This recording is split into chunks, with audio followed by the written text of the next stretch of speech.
아멘. 새 성전의 영광이란 제목으로 하나님 말씀 나누고 기도하겠습니다. 하나님을 사랑하는 사람들은 하나님을 기쁘게 하기 위해서 노력을 합니다. 그런데 우리가 우리 나름대로 최선을 다해도 우리의 현실이 만족스럽지 못할 수 있습니다.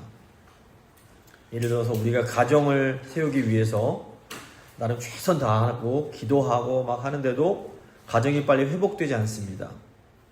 우리가 교회를 위해서 정말 최선을 다했는데도 교회가 우리가 원하는 모습이 되지 않을 수도 있습니다. 오늘 본문 말씀은 하나님 말씀에 순종했음에도 현실에 큰 변화가 나타나지 않는 그런 상황에서 주어진 말씀입니다. 하나님은 학대 선지자를 통해서 다시 성전을 재건하라고 명령을 하셨습니다. 학대 선지자의 말씀을 들은 유다 백성들이 마음이 하나가 돼서 성전을 재건하기 시작했습니다. 하지만 백성들이 하나님 말씀에 순종했음에도 현실에는 큰 변화가 나타나지 않았습니다. 백성들이 이런 상황에 실망하자 하나님께서 다시 이 학개 선지자를 통해서 말씀을 주시는 겁니다. 오늘 본문 말씀 세 부분으로 나눠 살펴보겠습니다. 첫 번째, 시대적 사명. 두 번째, 언약과 성령. 세 번째, 새 성전의 영광입니다. 먼저 시대적인 사명입니다. 하나님은 우리가 어려운 현실 속에서도 낙심하지 말고 시대적인 사명을 감당하기 원하십니다. 오늘 1절 말씀 보시면 일곱째 달 곧 그 달 21일에 여호와의 말씀이 선지자 학개에게 임하니라 이르시되, 학개 선지자를 통해서 선포된 하나님의 말씀에 감동을 해서 유다 백성들이 성전 재건을 시작한 날이 그 여섯째 달 24일이었습니다. 약 이제 한 달 정도 지난 후인 일곱째 달 21일에 다시 하나님 말씀이 학개 선지자에게 임하게 됩니다. 이날 즉 일곱째 달 21일은 초막절의 마지막 날입니다. 초막절은 원래 여름 추수를 축하하고 감사하는 절기입니다. 하지만 당시 유다 백성들은 그 소출이 빈약했기 때문에 그렇게 기뻐할 수 있는 상황이 아니었습니다. 또 열왕기상 8장 2절을 보시면 솔로몬 왕이 이 초막절에 성전을 봉헌했습니다. 그곳에는 아직 화려하고 웅장했던 솔로몬 성전을 기억하는 그런 노인들이 있었습니다. 이 노인들에게는 초막절에 이 초라한 성전의 모습을 지켜보는 것이 기쁨보다는 도리어 실망의 감정을 일으켰을 겁니다. 그러니까 하나님 말씀에 감동한 백성들이 한 마음으로 성전을 재건을 했습니다. 근데 성전을 막 짓고 있는 중인데도 상황이 별로 좋아 보이지 않는 겁니다. 힘든 상황 속에서 믿음으로 순종을 우리가 하면 상황이 좀 좋아져야 될 것 같습니다. 그런데 상황은 전혀 좋아진 것이 없는 겁니다.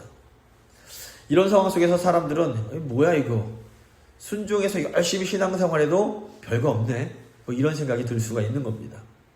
하나님은 이렇게 실망과 낙심을 하고 있는 백성들에게 또다시 말씀을 주십니다. 2절 보시면 너는 스알디엘의 아들 유다 총독 스룹바벨과 여호사닥의 아들 대제사장 여호수아와 남은 백성에게 말하여 이르라. 여기서 저희가 좀 잠시 생각해야 할 것이 있습니다. 그러니까 학개서 1장을 보시면 하나님께서 성전이 방치된 것에 대해서 유다 백성들을 꾸짖으십니다. 근데 이때 하나님은 두 명의 지도자인 스룹바벨과 여호수아를 향해서만 말씀을 하십니다. 이게 무슨 의미일까요? 성전 재건을 중단한 것은 유다 백성 전체의 잘못이었습니다. 하지만 하나님은 유다 백성들의 잘못에 대한 책임을 지도자들에게 물으십니다. 그리고 백성들을 독려해서 다시 성전을 지으라고 명령을 하십니다. 지도자는 공동체가 바른 방향으로 나아가도록 인도해야 할 책임이 있습니다.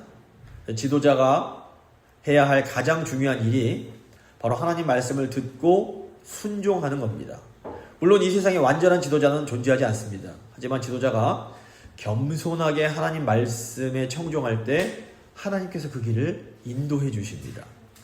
하나님께서 학개 선지자를 통해서 성전 재건을 다시 시작하라고 말씀하실 때 이 두 지도자가 그 말씀을 청종합니다. 그러자 하나님은 이 지도자와 모든 백성에게 한 마음을 주시고 성전 재건을 시작하게 하십니다. 근데 문제는 이렇게 하나님 말씀에 순종을 했는데도 상황이 별로 좋아지지 않는 것입니다. 3절 보시면 너희 가운데 남아있는 자 중에서 이 성전의 예전의 영광을 본 자가 누구냐? 이제 이것이 너희에게 어떻게 보이느냐? 이것이 너희 눈에 보잘것 없지 아니하냐? 하나님께서는 유다 백성들의 그 마음을 정확하게 알고 계셨습니다.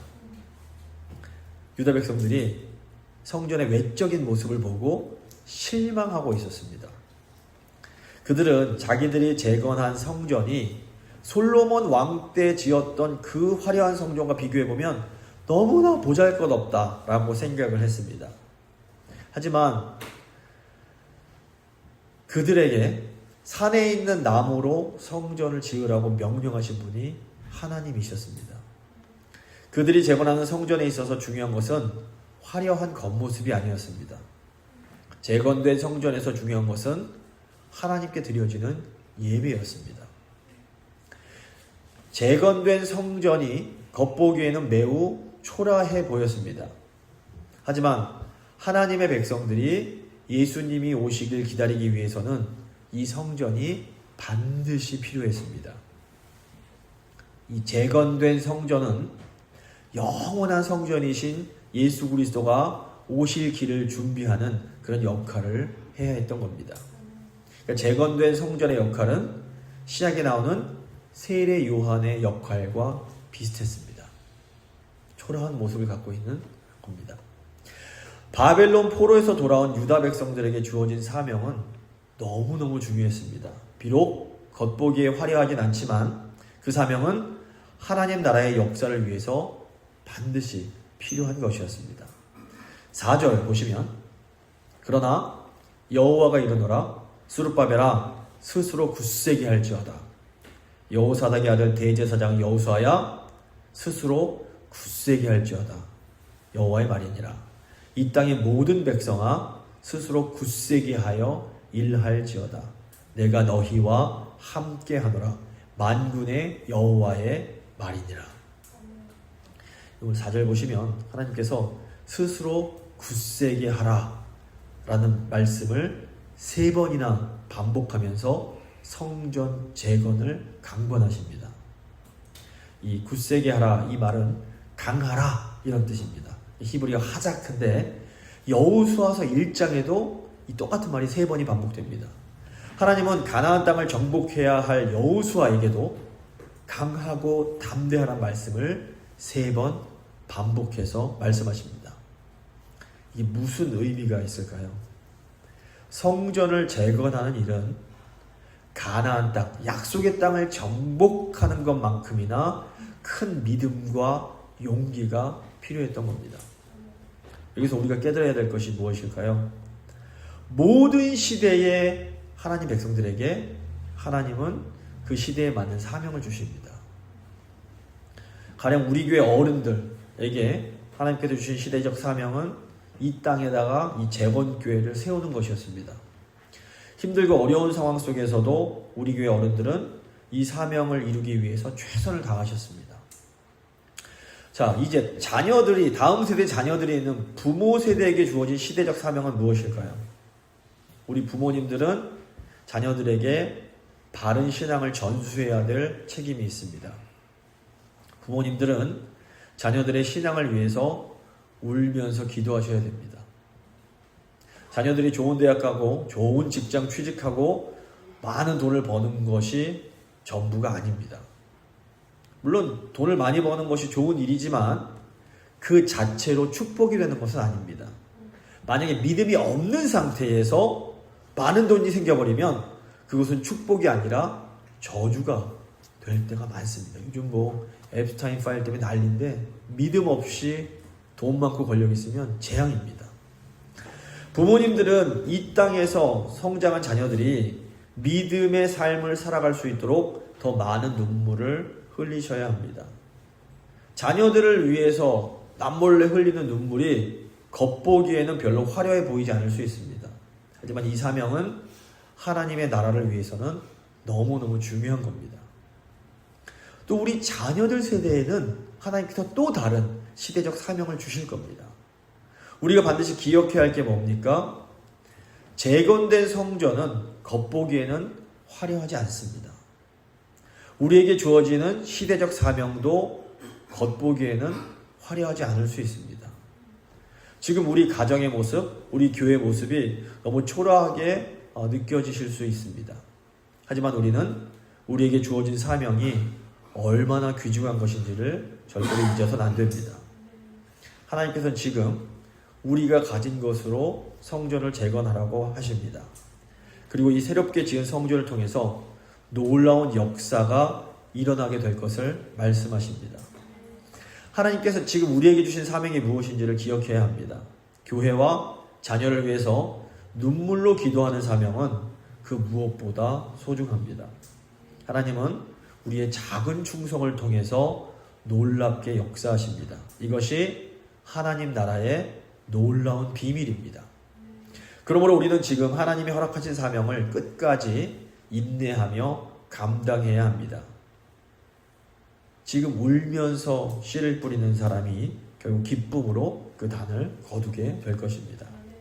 두 번째, 이제 언약과 성령입니다. 하나님은 새 언약에 약속된 이 성령을 통해서 우리가 사명을 행할 수 있도록 도와주십니다. 5절 보시면 내가 애굽에서 나올 때에 내가 너희와 언약한 말과 나의 영이 계속해서 너희 가운데 머물러 있나니 너희는 두려워하지 말지어다. 하나님은 별로 변한 것이 없는 이 현실에 실망하는 백성들을 향해서 언약과 성령의 약속을 주십니다. 제가 자주 말씀드리지만 이 언약은 성경에서 가장 중요한 주제 중 하나입니다. 그러니까 성경을 우리가 이해하려면 반드시 언약이 뭔지를 이해해야 됩니다. 언약은 한마디로 말하면 우리 하나님과 맺는 아주 특별하고 친밀한 관계를 말합니다.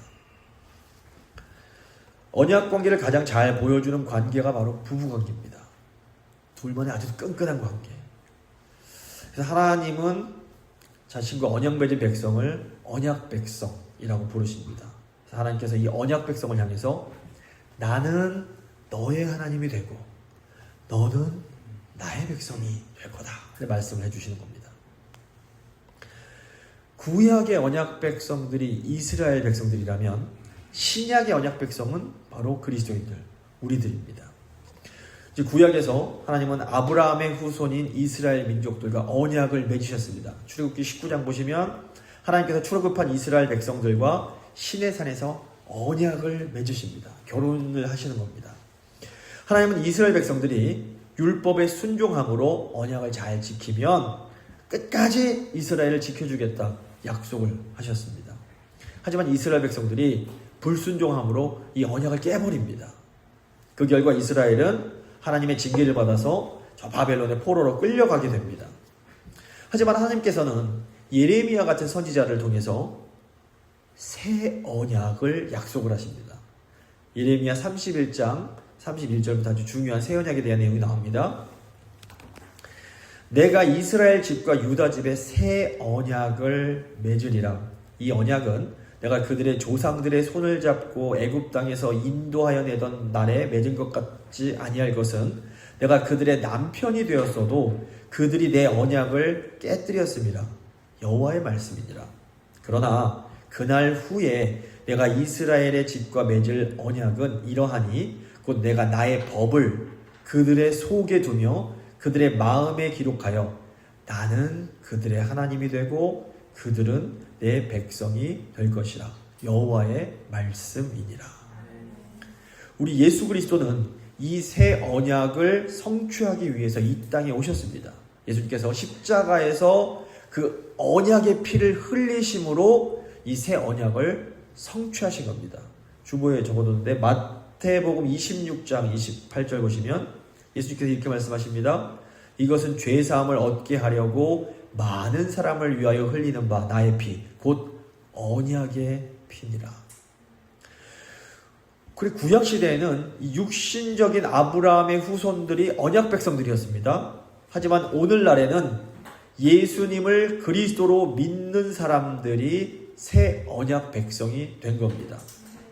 이제는 새 언약 백성들이 진정한 아브라함의 후손들입니다.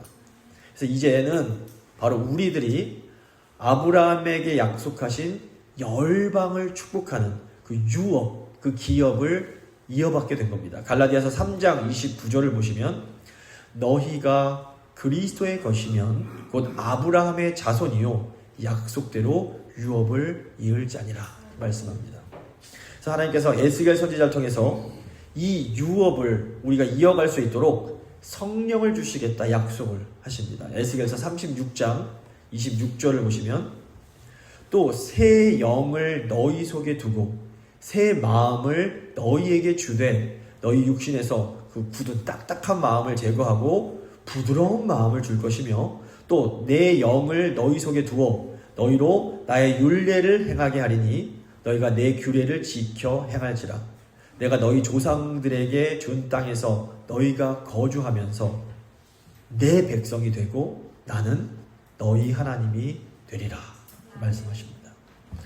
사도 바울은 예수님께서 십자가에서 대속의 죽음을 당하신 그 이유가 바로 우리가 이 성령의 약속, 새 언약의 약속을 받게 하기 위함임을 우리에게 가르칩니다.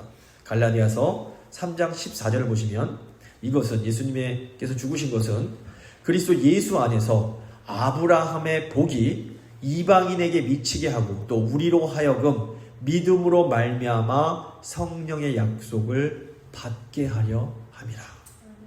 그러니까 유다 백성들의 사명은 성전을 재건하고 그리스도가 가져오실 그 새 시대를 기다리는 거였습니다.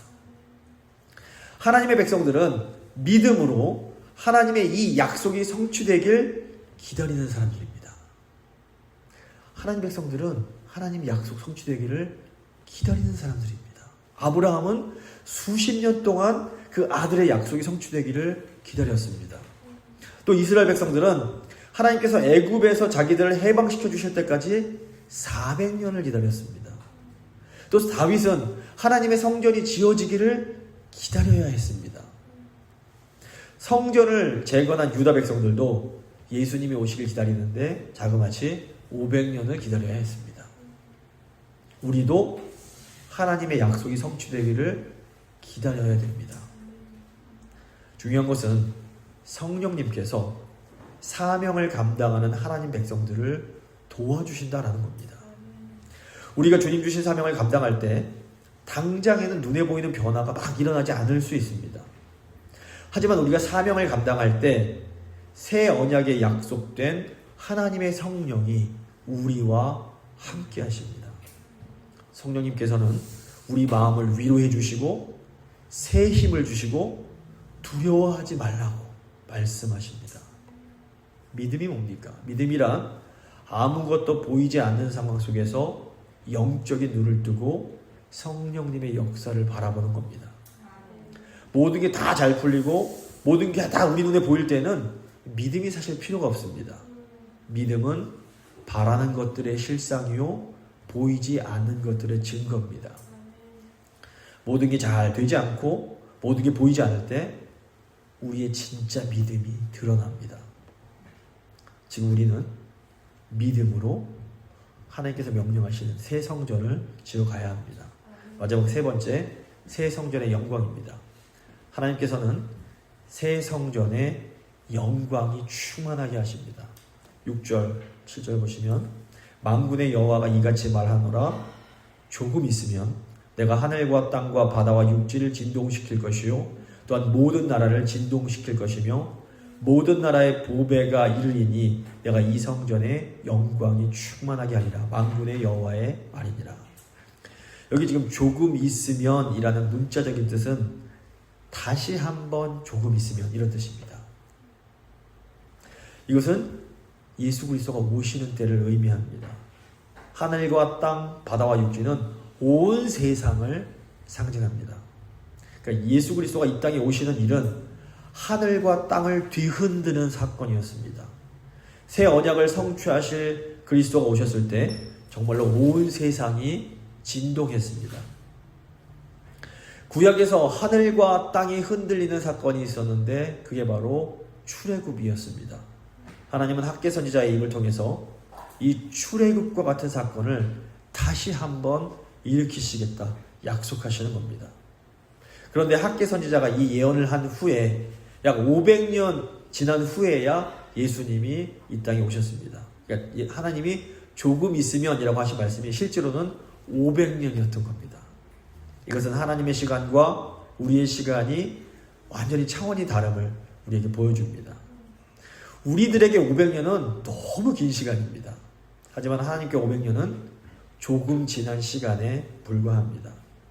오늘 7절에 나오는 모든 나라의 보배는 이 세상 모든 사람들이 사모하고 간절히 바라는 그런 존재를 말합니다. 사무엘상 9장 20절에 똑같은 단어가 나오는데 여기서 뭐라고 나오냐면 온 이스라엘이 사모하는 자가 누구냐 이렇게 표현을 합니다. 그러니까 온 세상이 사모하는 자가 누구입니까? 온 세상의 보배가 누구입니까?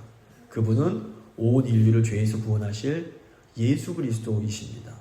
요한복음 1장 14절 보시면 말씀이 육신이 되어 우리 가운데 거하심에 우리가 그의 영광을 보니 하나님의 아버지의 독생자의 영광이요 은혜와 진리가 충만하더라. 예수 그리스도가 이 성전을 방문하시는 것이 바로 이 새 성전이 누릴 최고의 영광이었던 겁니다. 8절 보시면 은도 내 것이요 금도 내 것이니라 만군의 여호와의 말이니라 말씀합니다. 왜 갑자기 하나님께서 은도 내 것이고 금도 내 것이라 말씀하실까요? 사람들은 성전에 필요한 것이 솔로몬 시대와 같은 은과 금이라고 생각을 했습니다. 자, 은과 금이 다 하나님 거라면 왜 하나님께서 은과 금을 주시지 않은 것일까요? 만약 하나님께서 유다 백성들이 원하는 것을 주셨다면 그들은 또다시 자기들이 원하는 대로 웅장하고 화려한 성전을 짓고 그것으로 위안을 삼으려고 했을 겁니다. 하나님은 유다 백성들이 눈에 보이는 성전 건물을 의지하는 실수를 반복하지 않기 원하셨습니다. 하나님은 유다 백성들이 성전 건물이 아니라 장차 오실 만국의 보배를 기다리기 원하셨습니다. 9절 보시면 이 성전의 나중 영광이 이전 영광보다 크리라 만군의 여호와의 말이니라 내가 이곳에 평강을 주리라 만군의 여호와의 말이니라. 하나님은 이 성전의 나중의 영광이 이전 영광보다 더 커질 거라고 말씀하십니다. 실제로 이 보잘것없는 성전이 화려한 솔로몬의 성전보다 훨씬 더 중요한 역할을 하게 됩니다. 하나님의 백성들이 이 성전에서 하나님을 예배하며 그리스도를 기다렸습니다. 하나님께서 이 성전에, 이 작은, 이 보잘것없는 성전에 평강, 평화를 선포하십니다.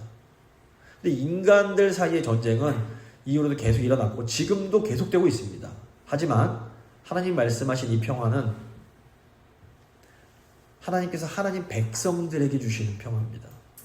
예수 그리스도는 십자가를 통해서 하나님과 죄인들 사이의 전쟁을 완전히 끝내버리셨습니다.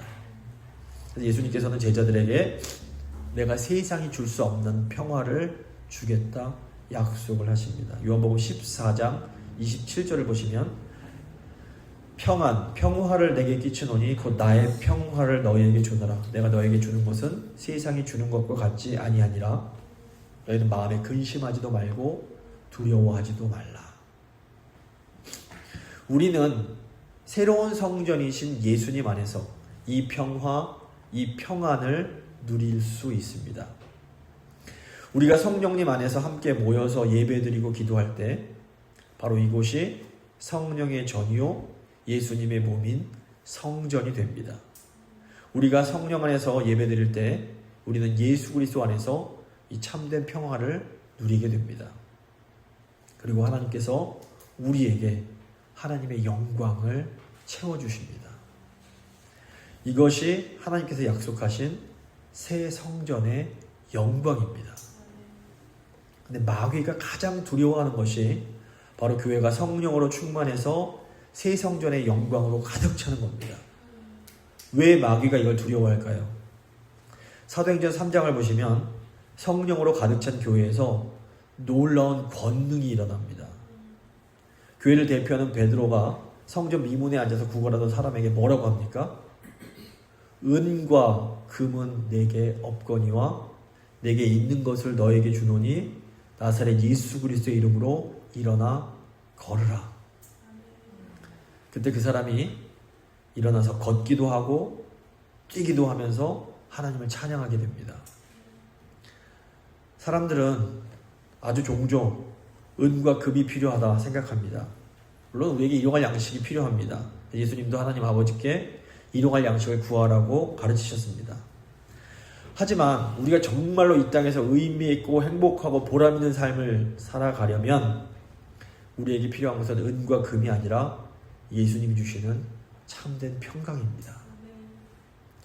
참된 평강, 이 평화를 얻기 위해서 우리가 지금 해야 할 일은 말씀에 순종하여 성전을 재건하는 겁니다. 여기 있는 우리 모두가 하나님을 온전히 예배하는 온전한 성전으로 지어져 가야 됩니다.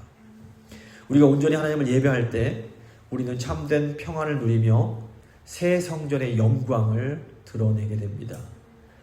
하나님께서 성령 안에서 우리를 새 성전으로 세우시고 우리에게 영광을 채워주시기를 간절히 소망합니다. 말씀 마무리 짓도록 하겠습니다. 첫째로 우리에게는 하나님이 주신 시대적 사명이 있습니다. 이 사명이 화려하지 않을지 모릅니다. 또 우리가 순종해도 즉시 상황이 좋아지지 않을 수도 있습니다. 하지만 이 사명은 하나님 나라를 위한 가장 귀한 일입니다. 둘째로 하나님은 우리를 언약과 성령으로 붙들어 주십니다. 새 언약의 성령이 우리와 함께하고 계십니다. 성령은 보이지 않는 상황에서도 우리를 위로해 주십니다. 성령님은 우리에게 새 힘을 주시며 두려워하지 말라고 말씀하십니다. 셋째로 새 성전의 영광이 이미 우리 안에 있습니다. 예수 그리스도 안에서 성전의 영광의 약속이 성취되었습니다. 우리가 성령 안에서 예배할 때 우리는 그리스도 안에서 새 성전으로 세워져 가게 됩니다. 이 새 성전에 그리스도가 주시는 평강이 임하고 하나님의 영광이 나타나게 됩니다. 하나님께서 주신 사명을 감당하는 참된 성전이 되어서 하나님의 영광을 드러내는 우리 모두가 될 수 있기를 간절히 소망합니다. 잠시 믿음의 기도 드리시겠습니다.